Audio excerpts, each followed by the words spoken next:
and welcome to this latest version of Sourcing TV. So today I'm absolutely delighted to be joined by Imran Syed, who's a partner at DLA Piper. So welcome, Imran. Thank you, Kerry. It's great to be here.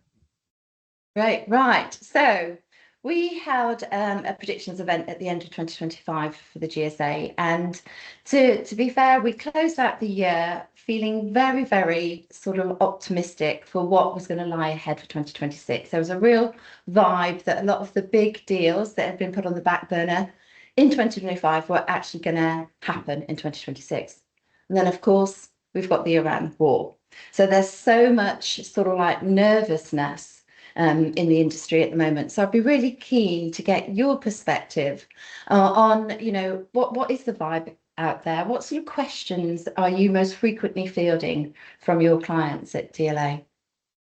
Thanks, Kerry. Yes, and I think it's probably worth expanding upon the context a little bit further because, of course, conflict is one aspect, but there are some longer term issues that clients have been facing, as you say, that go back into the year previously and some of them the year before that as well. So there has been a lot of inflation and cost pressure on our clients. Now, some of that inflation started to level out, but obviously has started to spike once again.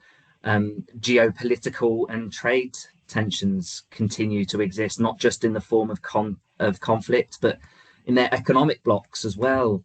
We've seen risks to supply chains for hardware. We're seeing regulators take a more sort of divisive approach across nationalistic lines, either with policy or with their legislative agenda. So there's a lot going on for clients at the moment. There's a lot on their plates.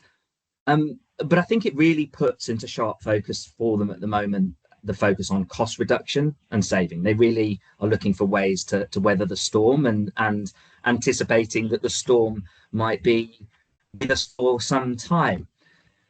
If I was to kind of capture in one phrase what clients are talking to us the most about, I would say it's around flexibility. What flexibility do they have in their arrangements to deliver some of those cost savings as they look to the future? Now, a lot of that might be about what can they do now. So we're seeing a lot more mid-deal renegotiations, for example. The clients aren't waiting for the natural expiry or renewal of contracts. They're wanting to look at what they can do right now in terms of discussions with vendors to renegotiate their existing terms. And in some cases, those are supported by pulling on existing contract levers. So we're seeing more frequent use of change management procedures within contracts to kind of provide for a more well-governed form of change. We are seeing clients look at their audit and their benchmarking provisions to get assurance of value. We're seeing more focus on kind of clauses around extraordinary events or hardships, dusting off some of the lessons of COVID. We're not just talking about force majeure events, we're talking about how economic hardship might translate through into economic savings or additional costs, depending on what side of the fence you sit on. So the clients are looking to us to advise on these mechanisms, but also what can they do with these mechanisms to drive cost out of their arrangements. So could they, for example, look to relax some of their contract requirements? Could they de-risk some of the services for suppliers in order to get a better pricing benefit, taking out some of the risk premium that supplier might have paid in? They're being quite strict around scope. How do you optimize the scope that you're looking for? So it's really looking at the must-have services rather than necessarily the gold-plated services to make sure that they're getting what their businesses really needs. And then of course, there's a conversation between both the customers and the suppliers around the financial terms. What do payment profiles look like? What do payment terms look like? So there's a lot of things that clients can do and suppliers can do around their arrangements, but they're doing it with a bit more of an immediate imperative than perhaps they were in the year gone by. I mean, that's all absolutely fascinating, but I'd be keen to understand whether is there a lot of friction in these negotiations? Because obviously the client is trying to, save costs and build in the flexibility, but the service provider wants to ensure that it maintains its margins and has certainty. So are you seeing friction, or is actually everybody being fairly, you know, amenable to these change management controls? In general, there is more friction in the market when the market becomes distressed. You will see an increase in litigation kind of across the board, and that's a well understood correlation between market hardship and the ability for customers and suppliers to fall out. But if I was to kind of bring it into the transactional context, so how the deals are being done by customers and suppliers, I would say yes, there's a tension, but just like any time in the market, there is always a kind of tension between customer and supplier interests. So there might be more at stake, but some customers and some suppliers do it well and some do it less well. The trick is really to put yourselves in the shoes of your counterparty to really try and find middle ground that works for you both. Yeah. Well, I think you've done incredibly well to talk all of that through without actually mentioning AI. So I'm going to be the one that actually brings it to the table. So yeah, there's been a lot of discussion about whether clients are renegotiating their contracts with service providers because AI is driving efficiency and productivity. Are you seeing that? And what other things are you seeing around contracting around AI? I would probably slightly reframe that, Kerry, and say that I don't think contracts are being renegotiated because of AI. Contracts are being renegotiated because of the external factors we've just talked about, the kind of broader geopolitical and economic climate. But the expectation is high that AI will be one of the tools that are brought to bear that can deliver economic benefit in a significant way. So the short answer is yes, we are seeing AI in the conversation, and with it there's a kind of a range of discussion points. Some of them are contractual, some of them are non-contractual.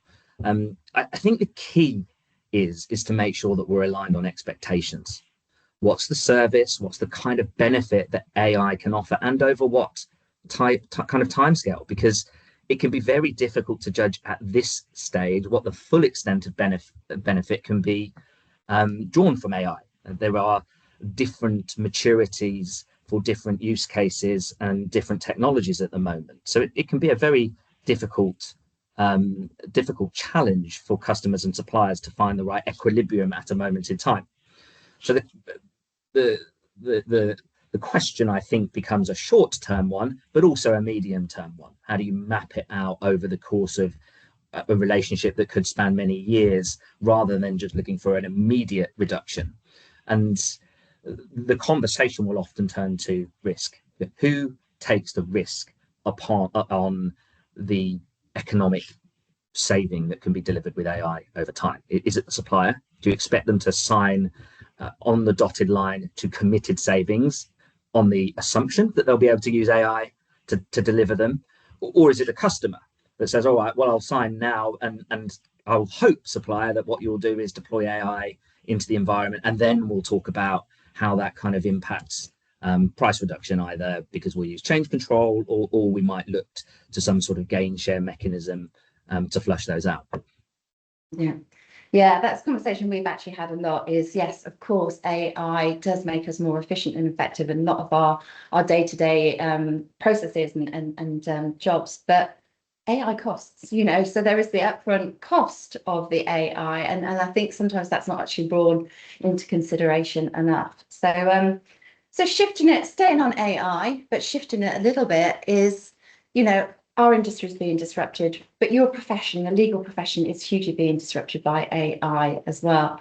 I mean, how are you using AI, and are you worried about what it's actually going to do to the legal profession? Look, I would probably, I'm a technology and sourcing lawyer by profession, Kerry, so I don't think I would describe myself as worried. I certainly see the opportunity that AI has to support our profession, and I think it's an imperative. The cost of legal services is going up and up and up, just like the cost of all kinds of services. So we're under the same kind of inflationary pressures as everybody else. And so, as with all other kind of suppliers in the market, we need to find tools to deliver as much value to our clients as we possibly can, but also to make sure that we transparently are able to have a healthy margin on what we do as well. So we're in the process of exploring what it actually means. We're a regulated profession. That means our answers have to be right. We can't get them wrong. So we have to strike a balance between pace of change and cost of investment and kind of how tangible the use cases are for us.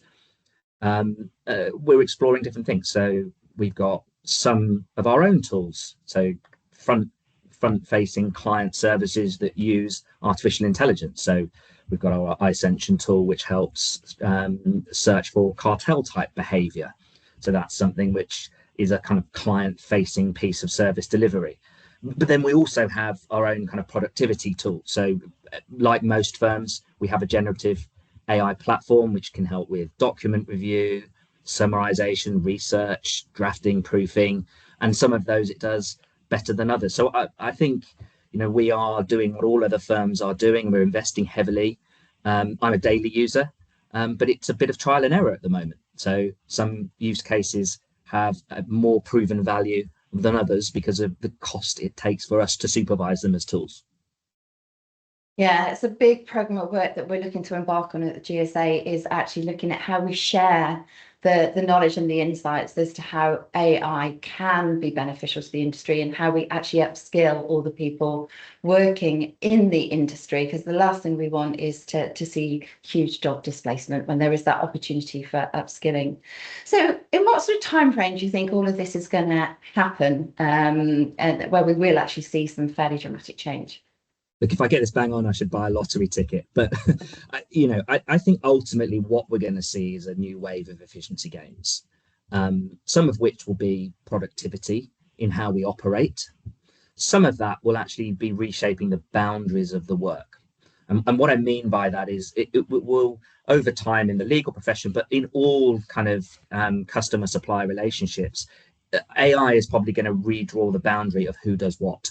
So it won't be the case that, well, but for some customers, I should say, it won't be the case that they'll send all work out that they send out now to law firms or to their suppliers. They'll be able to do some of that themselves using these tools. So reshaping the boundaries of that kind of relationship will take some time. So I don't think we'll be able to say there is a moment in time when the benefit of AI will be realized. There will be different benefits that are realized over different timescales and over different use cases and across different industries.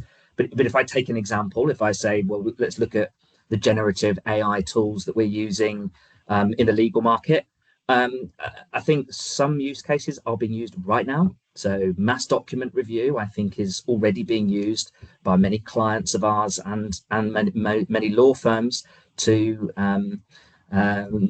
generate efficiency that previously would have taken many junior lawyers many hours to perform, and those tasks are being done quicker. So that's a now thing. But I think over the next 1 to 2 years, you're going to see widespread use of generative AI for drafting work, and then longer term perspectives for more complex legal tasks like research. Yeah, absolutely. So my last question for you then really is, a very short one. What one piece of advice would you give to anybody about their contracts vis-a-vis AI today? I think my one piece of advice would, don't think about AI as a single thing. It is yet another tool at your disposal to help you realize the benefits of your relationship with a supplier.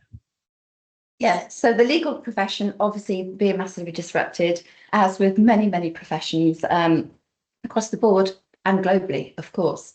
So with that in mind, just a quick final question. What would be your one piece of advice to any client about contracting around AI right now? That's a very good question, Kerry. And I think I'm actually tempted to say that you should look at the use of AI in your customer supply relationships like you should any other technology or service arrangement that you have with customers and suppliers. It's about finding the benefit of risk and benefit as a partnership. And in that way, you'll make sure that any benefits that you do gain will be more sustainable in the long run. Excellent. I think that's a perfect way to end this. So that's a piece of advice that hopefully people will heed. So I'm sure we'll watch this back in about 2 weeks' time and go, blimey, the world's moved on so quickly since that conversation. But no, I really appreciate you sharing your insights and perspectives. Thanks so much for joining me today, Imran. Thanks, Kerry.